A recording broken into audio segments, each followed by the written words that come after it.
আপনি ওই ছেলেটার কথা চিন্তা করেন, হাফেজ। আপনারা ভিডিও দেখছেন, রিফিউজি ক্যাম্পের ভিতরে আগুনে পড়ে মারা গেছে। ছেলেটার নাম ছিল শাবান, কোরআনে হাফেজ, সফটওয়্যার ইঞ্জিনিয়ারিং নিয়ে পড়তেছিল।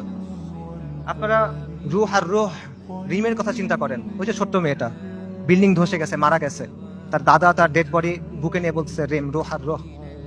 তার কথা চিন্তা করেন, তাদের কষ্টের কথা চিন্তা করেন। আপনি ওই বাবার কথা চিন্তা করেন যে সে বিস্কিট কিনতে গেছিল বাচ্চার জন্য, ফিরে এসে দেখে তার স্ত্রী সন্তান মারা গেছে। সে কান্না করতেছে আর বিস্কিটটা বাচ্চার হাতে দিয়ে বলছে, বাবা তুমি এটা নিয়ে যাও।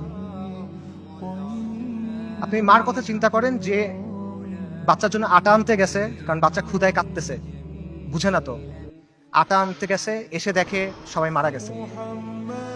আপনি হিন্দ রজবের কথা চিন্তা করেন, 6 বছর বয়সী মেয়ে, ওরা গাজা থেকে পালায় যাওয়ার চেষ্টা করতেছিল 7 জন পুরা ফ্যামিলিতে। ইসরায়েলি ট্যাঙ্ক ওদের ঘিরে ফেলছে, গুলি করছে, সবাই মারা গেছে, ও বেঁচে আছে। তখন রেড ক্রিসেন্টে ফোন করছে, অডিও কলটা ইউটিউবে আছে, আপনারা শুনতে পারবেন। ও বলছে যে আমাকে তোমরা বাঁচাও, আমার খুব ভয় লাগতেছে।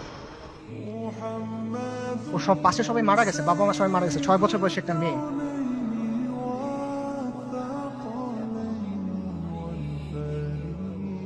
এবং শেষ পর্যন্ত 12 দিন পরে ওর ডেড বডি যখন পাওয়া গেছে, দেখা গেছে ওর পুরো ফ্যামিলির ডেড বডি, আর ওর আশেপাশে যে প্যারামেডিক গুলা ওকে বাঁচাতে আসছিল তারাও মারা গেছে, তাদেরকে মেরে ফেলছে ইসরায়েল। ওই 3 বোনের কথা চিন্তা করেন, 3 বোন 3টা ছবি। প্রথম ছবিটা হলো যুদ্ধের আগে, 3 বোন সেলফি তুলছে হাসি খুশি। পরের ছবিটা হলো যুদ্ধের সময়, 2 বোন, পেছনে ধ্বংসস্তূপ, 1 বোন মারা গেছে। পরের ছবি, 1 বোন, তার হাতে একটা বড় পলিথিন, গার্বেজ ডিসপোজাল ব্যাগ আছে না, কালো রঙের বড় পলিথিন, ওরকম বড় পলিথিন। পলিথিনে কি? তার বোনের ডেড বডি, পুরো বডি নাই, ছিন্ন বিচ্ছিন্ন হয়ে গেছে ওই ডেড বডি। গাজায় একটা হসপিটাল আছে খান ইউনুস, খান ইউনুসে একটা অ্যাম্বুলেন্স আসছে, অ্যাম্বুলেন্স থেকে একটা বাচ্চা নামছে, 10-11 বছর বয়স।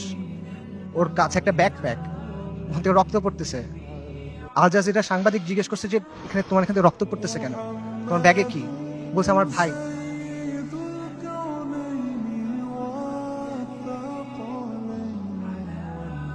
বাচ্চারা, ডাক্তাররা ব্যাগ খুলে দেখছে যে একটা 5 বছর বয়সী বাচ্চার ডেড বডি, পুরা বডি নাই, ছিন্ন বিচ্ছিন্ন বডি। আপনারা ওই মার কথা চিন্তা করেন যে গেছে, যে তার পুরা ফ্যামিলি মারা গেছে, সে এসে জিজ্ঞেস করছে আমাকে লাশগুলো দাও, আমি দাফন কি করব। তাকে 3টা পলিথিন দিছে, কারণ ডেড বডি নাই, ছিন্ন বিচ্ছিন্ন হয়ে গেছে সব, 3টা পলিথিন দিছে। আপনারা ওই বাচ্চাটার কথা চিন্তা করেন, বিল্ডিং ধসে পড়ছে, খুলি ফেটে গেছে, কোটর থেকে চোখ বের হয়ে আসছে, এবং ওই নিষ্প্রাণ চোখ, এই নিষ্প্রাণ পৃথিবীর দিকে তাকায় আছে। এদের কষ্টের কথা চিন্তা করেন। এই কষ্ট শুধু তাদের, কষ্ট আমাদের না। আমরা না এক উম্মা, এক উম্মা এক দেহের মতো, এরকম না? আমাদের স্পষ্ট করে না ওই কষ্ট। এই কষ্টটা কি আমাদের যে কষ্টটা হবে তার চেয়ে বেশি কষ্ট? আমাদের যে কষ্ট ওটা কি এর চেয়ে বেশি কষ্ট? যদি এটা বেশি কষ্ট মনে হয়, তাহলে আমি আরেকটা কষ্টের কথা বলি, এটা শোনেন। ওই দিনের কথা মনে করেন যেই দিন আল্লাহর সামনে আপনাকে দাঁড়াতে হবে। ইদা দুক্কাতিল আরদু আরদান দাক্কান দাক্কা ওয়া জাআ রাব্বুক ওয়াল মালাকু সাফফান সাফফা ওয়া জিআ ইয়াওমাইযিন বিজাহান্নাম। পৃথিবী চূর্ণ বিচূর্ণ হয়ে যাবে, বালির মতো হয়ে যাবে। আপনার প্রতিপালক আসবেন এবং মালাইকারা আসবে সারিবদ্ধভাবে, এবং জাহান্নামকে আপনার সামনে আনা হবে। ওই দিন আল্লাহ আপনাকে প্রশ্ন করবেন, আমাদেরকে প্রশ্ন করবেন, কি জবাব দিবেন আল্লাহকে বলেন?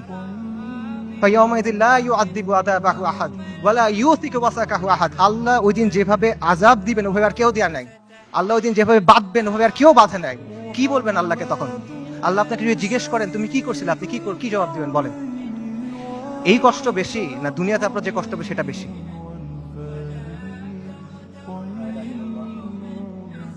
এত কিছুর পরও দেখেন আল কুদসের মানুষ ঈমান, ইস্তিকামাত এবং সবরের কি দৃষ্টান্ত স্থাপন করছে।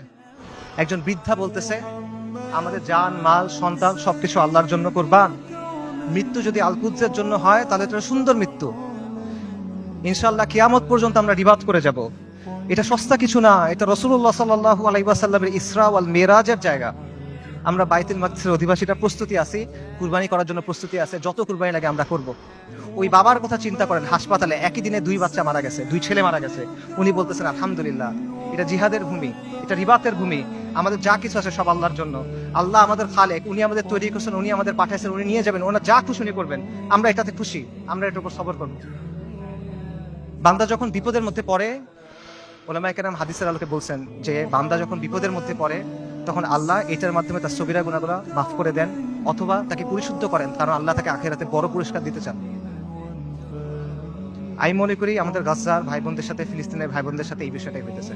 ইনশাআল্লাহ তাআলা আল্লাহ তাদেরকে জান্নাতুল ফেরদৌস আলার জন্য প্রস্তুত করতেছেন। আমি মনে করি আল্লাহ এই বান্দাদের উপর রাজি খুশি হয়ে যাবেন ইনশাআল্লাহ তাআলা। লক্ষের উপরে শহীদ, আলহামদুলিল্লাহ, এটা উম্মতে মুহাম্মদের গর্ব। আমাদের মৃতরা জান্নাতে ইনশাআল্লাহ, ওদের মৃতরা জাহান্নামে। আল্লাহু মাওলানা ওয়ালা মাওলা লাহুম। ওই বৃদ্ধের কথা চিন্তা করেন যিনি ধ্বংসস্তূপের মাঝখানে দাঁড়ায় বলতেছেন আমরা আজও এখানে দাঁড়ায় আছি এবং আমরা এখানে পর্যন্ত থাকবো। এই ভূখণ্ড বরকতময়, এই ভূখণ্ডের অধিবাসীরা বরকতময়। আমাদের চারপাশে চূড়ান্ত ধ্বংসযজ্ঞ হয়েছে, কিন্তু আমরা তাও এখান থেকে নড়বো না, আমরা আল্লাহর দিন থেকে নড়বো না। আমরা অটল পাহাড়ের মতো, আমরা উজ্জ্বল তারার মতো। আমি বলবো যে হ্যাঁ, পুরা বিশ্ব সাক্ষ্য দিচ্ছে তারা ইমানের ক্ষেত্রে অটল পাহাড়ের মতো। পুরা বিশ্ব সাক্ষ্য দিচ্ছে তারা ইস্তিকামাতের ক্ষেত্রে উজ্জ্বল তারার মতো। এবং পুরা বিশ্ব সাক্ষ্য দিচ্ছে আপনি এবং আমি কাপুরুষ। পুরা বিশ্ব সাক্ষ্য দিচ্ছে আপনি আর আমি অক্ষম। পুরা বিশ্ব সাক্ষ্য দিচ্ছে আপনি আর আমি নিষ্ক্রিয়। ইসরায়েলের এক সোলজারের ভিডিও আছে, সে বলতেছে, ইংলিশে বলতেছে, আমেরিকান জিও, সে বলতেছে আমরা গাজাকে পরিষ্কার করতেছি, আমরা গাজাকে প্রস্তুত করতেছি, কারণ আমাদের রাজা আসবে, আমাদের মাসিহ আসবে, আমরা তাকে মুকুট পরানোর জন্য প্রস্তুত হচ্ছি, আমরা তৃতীয় মন্দির বানানোর জন্য প্রস্তুত হচ্ছি। তাদের মাসিহকে আল মাসিহ আদ-দাজ্জাল।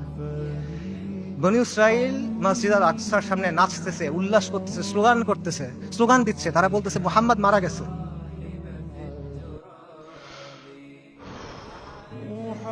আল্লাহুম্মা সাল্লি ওয়া সাল্লিম আলা নবিয়িনা মুহাম্মদ। এটা কি অবস্থা ভাই? এই জিনিসটা মানা সহজ নাকি আল কুদসের জন্য ফাইট করা সহজ? এই পথটা আমাদের কাছে অনেক বেশি কঠিন মনে হইতেছে। কোন পথটা আমাদের কাছে বেশি কঠিন মনে হয় এটা ঠিক করে দিবে যে আমাদের ইমানের অবস্থাটা আসলে কি।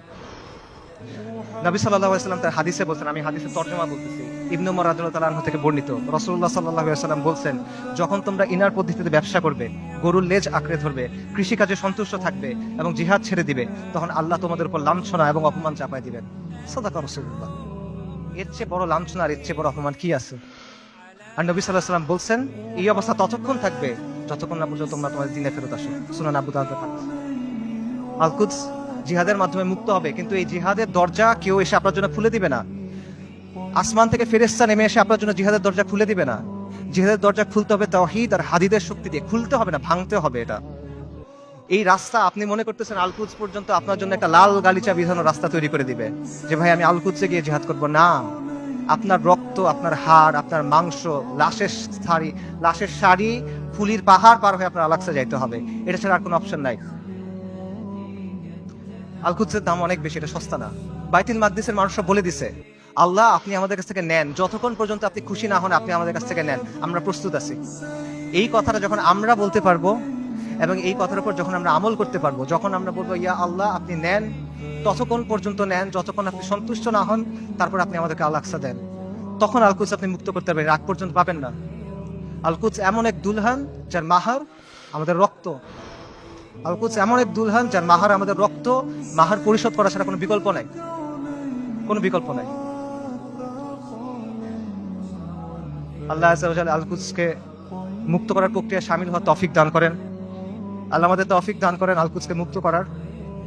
আল্লাহ আমাদের দুনিয়ার ভালোবাসার মৃত্যুকে অপছন্দ করার অসুখ থেকে মুক্ত করে দেন। আল্লাহ আমাদের মসজিদ আল আকসাতে সালাত আদায় করার তৌফিক দান করেন। আল্লাহ আমাদের চোখগুলোকে প্রশান্তি দেন। আল্লাহ আমাদেরকে খাইবারের মতো একটা দিন দেখান। আল্লাহ আমাদের বনু কুরাইযার মতো একটা দিন দেখান। আল্লাহ আমাদেরকে বনু কুরাইযার মতো একটা দিন দেখান। আল্লাহ আমাদের ক্ষমা করে দেন। আল্লাহ আমাদের মাফ করে দেন। আল্লাহ আমাদের নিফাক দূর করে দেন। আল্লাহ আমাদের নিষ্ক্রিয়তা দূর করে দেন। আল্লাহুম্মা মানসুরুল মুজাহিদিন ফি ফিলিস্তিন। আল্লাহুম্মা মানসুরুল মুজাহিদিন ফি গাজ্জা। আল্লাহুম্মা মানসুরুল মুজাহিদিন ফি বিলাদিশ শাম। আল্লাহুম্মা মানসুরুল মুজাহিদিন ফিল ইয়ামান। আল্লাহুম্মা মানসুরুল মুজাহিদিন ফিস সুমাল। আল্লাহুম্মা মানসুরুল মুজাহিদিন ফি কুল্লি মাকান। আল্লাহুম্মা রযুকনি শাহাদাতান ফি সাবিলিক। আল্লাহুম্মা রযুকনি শাহাদাতান ফি সাবিলিক। আল্লাহুম্মা ইন্নী আসআলুকা কাতলান ফি সাবিলিক। আল্লাহুম্মা ইন্নী আসআলুকা কাতলান ফি সাবিলিক। আল্লাহুম্মা ফাশহাদ। এই বক্তব্য যদি ভালো কিছু থাকে এটা আল্লাহর পক্ষ থেকে, যা কিছু খারাপ, যা কিছু ভুল এটা আমার শয়তানের পক্ষ থেকে। ওয়া মা আলাইনা ইল্লাল বালাগ। আসসালামু আলাইকুম ওয়া রাহমাতুল্লাহ।